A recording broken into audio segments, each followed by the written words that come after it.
Sabi ni Tito Honorio, gusto daw niya magkaanak sa'yo dati. Tsaka pangarap niya mag-asawa ka, ganyan, para magtuloy-tuloy ang Balbuena. Kaya nung high school ako, nagpapanggap ako may girlfriend na dinadala sa amin na ganyan. Si Catherine. Ay, alam mo ba, di Tuesday?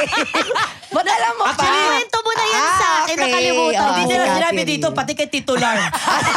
Umabot kay titular yan. Oo, si Catherine. Alam mo, pag nakita mo yung picture ni Norman nung kabataan nito, pogi si Norman, ha? Oh, in fairness, oo. Kaya yung mga Catherine din ng paaralan, lalandi talaga sa mga...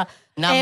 Ngayon, Inuwi ko pag nakita ka ni talaga. Catherine, na-imagine ko may anak na, may asawa, tapos napapanood ka sa Achiever TV. na, Kalaplapan ko yan sa bleachers dati. Dati ko yung kalandian sa foundation day, binobondi-bondi Katabi ako ko yan niya. doon sa leadership training. Kabagay ka naman kay Hello, Catherine. Catherine. May asawa na siya sa Middle East na ata siya ngayon. Oo, kata mo. Salamat, Be, kasi nagpanggap tayo. Dinala daw niya sa Balur para hindi siya pagsuspetsyahan ni Tito. Kasi nga dati pa, nasa serbisyo pa yung tatay ko dati. Pag umuwi yun, syempre, pag sundalo yung tatay mo, dapat yun. Hindi niya alam. Tikas tindig. Oo, pero pag wala na siya, nagja-jazz sa Saragossa. Ako.